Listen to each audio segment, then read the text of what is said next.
Kembali lagi di Apa Kabar Indonesia Pagi, pemirsa. Ini seorang ibu di Jombang, Jawa Timur terpaksa menjalani proses persalinan seorang diri di sebuah rumah sakit dan juga bayinya meninggal dunia akibat panjangnya prosedur pemeriksaan COVID. Di kronologi insiden ini bermula saat pasien masuk ke IGD sekitar pukul 1.30 waktu Indonesia bagian Barat. Setelah menjalani rapid test dan dinyatakan reaktif, pasien dimasukkan dalam ruang khusus. Beberapa menit kemudian pasien mengalami tanda-tanda akan melahirkan dan hingga pukul 3 dini hari pasien melahirkan tanpa pendampingan tim medis. Tugas medis tiba sekitar 30 menit setelah bayi lahir dan bayi dinyatakan meninggal dunia oleh tim medis. Sementara itu pihak rumah sakit membantah adanya penelantaran pasien. Penanganan pasien dalam kondisi reaktif sudah dilakukan sesuai prosedur tetap. Dan mengenai penyebab kematian bayi, pihak rumah sakit masih menunggu audit internal. Baik, untuk mengetahui lebih detail, kita akan berbincang langsung dengan Bayu Kurniawan, selaku dari sang suami yang istrinya melahirkan seorang diri. Selamat pagi, Mas Bayu.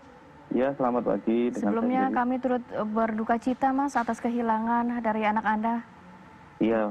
Mas Bayu, boleh diceritakan kronologi kejadian persisnya seperti apa, Mas? Jadi persisnya seperti ini, waktu itu kalau nggak salah pukul 1:30 saya nyampe rumah sakit PMC, rumah sakit tersebut. Dan istri saya sempat di rapid waktu itu, waktu pertama kali masuk dan diperiksa bayinya. Dan waktu diperiksa itu, keadaan bayinya itu masih aktif dan ada detak jantungnya sama petugas IGD memperawat. Dan selang berapa setengah jam itu hasil rapidnya keluar dan saya dipanggil sama dokter dan perawat di sana. Saya dikasih tahu kalau istri saya reaktif gitu. Nah setelah ada itu mulai agak beda perlakuannya di istri saya. Dan istri saya pun waktu itu kalau nggak salah pukul setengah tigaan itu udah keluar air ketubannya.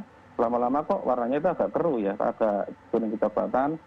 Saya berusaha untuk ke ruang UGD, ke dokter sama perawat, memberikan mereka penjelasan bahwa Pak ini kok air ketubannya kok warnanya kok agak beda ya, kok keruh, kok kuning gitu.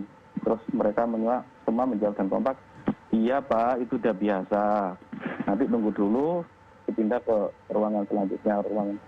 Kalau nggak salah waktu itu pukul 3 istri saya dipindah ke ruangan Darussalam atas sendiri, ruang isolasi waktu itu.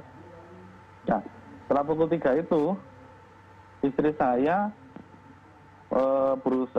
mulai kontraksi yang sangat hebat, terus kenceng, tapi waktu itu nggak ada perawat atau tim medis yang datang di sana. Dan seolah-olah kayak risih gitu. Nah, waktu itu pukul setengah 5 itu kan istri saya didampingi ibu saya. Saya waktu itu kalau nggak salah pulang untuk mengembalikan ambulans siaga, terus mau kembali lagi kan gitu. Nah, waktu itu yang saksi hidupnya adalah ibu saya. Ibu saya waktu itu ya bahkan sudah telepon perawat yang ada di ruangan sebelah itu, seakan-akan mereka nggak datang gitu loh, nggak mau. Terus dengan alasan, iya Bu, nunggu 6 jam, nanti mungkin jam 9 pagi. Nah, padahal pukul 4 itu bayi udah kelihatan kepalanya dikit gitu. Dan kelahirannya setengah 5 itu bayi sudah brojol. Nah bayi brojol keluar itu belum ada tim medis pun ke sana. Baru selang setengah jam baru ada 3 tim medis bidan kalau nggak salah waktu itu. Dan dia berusaha memang memberikan kayak seperti nafas apa itu oksigen. Tapi kalau saya lihat bayinya kok udah diem gitu loh. Ya Pak Bayu, waktu anak Anda keluar itu sempat nangis? Siapa? Anaknya? Nah, waktu keluar tuh memang nggak nangis Pak, tapi kan dia posisinya kan sehat. Nah, maksud saya kan wajar lah kalau bayi biasanya kan harus butuh pancingan lah, nggak langsung ditangani gitu loh Pak. Yeah. Dipok-pok dadanya atau di mana gitu kan. Nah, waktu itu setelah setengah jam baru tim medis datang Pak. Saya udah datang ke rumah sakit baru ketemu dia nanganin gitu Pak. Nah, Mas Bayu, itu karena kekosongan tim medis atau gimana? Kok nggak ada yang di ruangan itu untuk membantu proses persalinan? Nah itu masalahnya kan tuh di atasnya tuh ruang isolasi Pak. Ruang isolasi, nggak ada ruangan perawat di sebelah itu. ada perawatnya. Lah, ibu saya itu waktu bayi keluar 4:30 itu dia ketuk-ketuk pintu itu nggak ada yang keluar dengan alasan maaf itu bedanya masih di bawah musik yang lain. Sedangkan menurut saya dia kan perawat kan juga ada lah ilmu untuk menangani tangan pertama untuk keluar, paling nggak untuk nafas buatan atau apa untuk dada mencet dada atau gimana kan paling nggak seperti itulah. Dan dia juga punya hati nurani lah untuk itu. Berarti sebenarnya ibu tadi dari Mas Bayu ini sempat ngobrol ya sama perawat itu? Oh, sempat telepon berapa kali dan bahkan waktu bayi 4:30 ada batu diketok-ketok pintu nggak ada yang keluar. Yang sangat disayangkan pada waktu itu, waktu tim bidan nanganin itu, ada dokter jaga itu cuma lihat dari pintu ruangan perawat yang ada kacanya gitu loh Pak. Nah, di lantai isolasi itu apakah cuma istrinya Mas Bayu saja yang diisolasi pada saat itu atau mungkin ada lagi orang lain yang diisolasi? Kalau nggak salah waktu itu 3 orang ada, itu pun orangnya sudah tua-tua yang ada penyakit dalam, kata paru apa gitu kata. Nah, antar ruangan itu memang jaraknya jauh nggak Mas? Jauh jaraknya. Memang jauh? Jauh jaraknya. Mas Bayu, ya. Tadi dikatakan sama Mas Bayu bahwa petugas atau tenaga medis begitu tidak ada yang berada di ruangan. Kalau melihat itu sebenarnya petugas-petugas tersebut memang menggunakan APD secara lengkap jugakah saat menangani atau tidak Mas Bayu? Ya, memang kalau waktu itu kalau masuk ruangan harus memakai APD lengkap. Cuma kan maksudnya gini loh, oke lah kalau memang istri saya dinyatakan reaktif seperti COVID, oke lah, nggak masalah. Yang penting kamu itu jangan lepas tanggung jawab. Oke lah kamu menangani istriku pakai APD atau hasrat atau apa, terserah. Yang penting jangan ditinggal begitu aja karena status yang belum pasti dia COVID, langsung istri saya dinyatakan seperti itu, akhirnya dijauh. Nggak ditangani sampai melahirkan sendiri, jangan seperti itulah. Kita kan juga manusia, Mbak. Iya, benar. Kemudian sudah disampaikan kepada pihak rumah sakit kah, Mas Bayu, apa responnya? Sudah waktu itu pagi juga saya datangin ke ruangan perawatnya. Mbak, kamu tuh kenapa aku nggak datang waktu itu? Dia dengan beralasan itu bukan bagian saya. Mbak, jangan bilang itu bukan bagianmu loh ya. Bukan bagian saya, maksudnya gimana? Tidak bisa Katanya menangani? itu bagiannya orang bidan katanya itu. Dia kan cuma perawat loh. Tak bilang gini, perawat kan juga tahu ilmunya untuk menangani pertama. Paling enggak hati nurani Anda lah pakai Pak. Tangani anak saya. Nah, dia cuma hanya bisa minta maaf waktu itu. Nah, itu kan Mas Bayu udah bilang ke petugasnya pada saat itu. Tapi dari pihak manajemen rumah sakitnya sampai sekarang ada penjelasan nggak kenapa? Nah, terus kan dari bidan tadi saya tanya, Mbak, kenapa anak saya sampai bisa meninggal?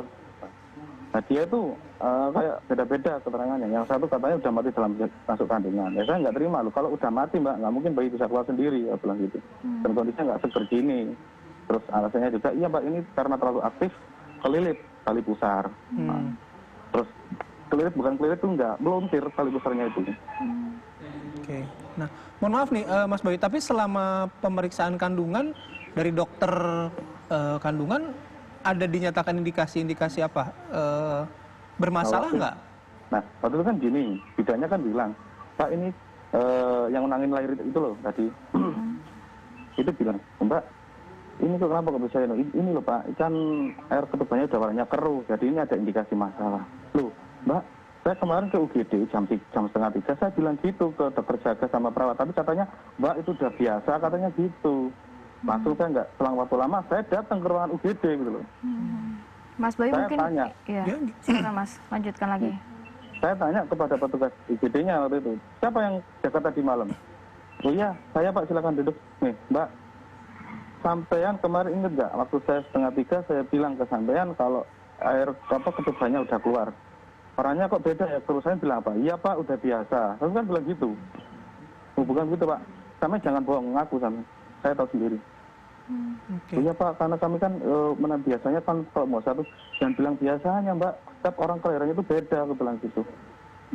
Nah, terus dia bilang gini, itu kalau Pak, saya kayak gini ya ada instruksi dari dokter, mana dokternya, aku bilang gitu. Terus aku tanya ke sana, ya dok, apa kronologi, kenapa sampai anak saya bisa meninggal? Dan dokter cuma bisa bilang, maaf saya belum bisa ngasih pernyataan apa-apa mengenai itu. Loh Pak, jangan bilang gitu Pak. Bidan tadi aja di atas sudah bisa ngasih pernyataan, masa kamu nggak bisa ngasih pernyataan? Kamu dokter loh Pak. Dan saya juga tahu waktu itu sampai datang kan, tapi kami cuma lihat dari jendela, aku bilang gitu. Ya Pak, dia alasan harus pakai APD dulu. Emang nggak disediakan APD dari rumah sakit? Aku bilang gitu. Alasannya dia kalau pakai APD dia nggak bisa nangin yang lain, alasannya seperti itu. Kalau menurut saya sih, ya kalau bisa APD kan harus pakai kan dilepas langsung bisa yang lainnya kan, alasannya seperti itu. Oke. Nah, Mas Bayu dengan kejadian ini apa yang akan Mas Bayu lakukan? Ya kalau saya sih nggak apa-apa, cuma inginnya ada lah etikat baik dari rumah sakit untuk istilahnya minta maaf secara langsung kepada ibu dan istri saya. Dan kemarin sih juga sempat pihak rumah sakit tapi cuma perwakilan gitu minta maaf secara kekeluargaan ke rumah saya, terus istilahnya menyuruh saya dan warga untuk ditanyai apa sih yang diinginkan pihak warga kan gitu. Terus saya jawab, saya cuma ingin dari pihak rumah sakit itu meminta maaf kepada istri dan anak saya di depan publik gitu loh.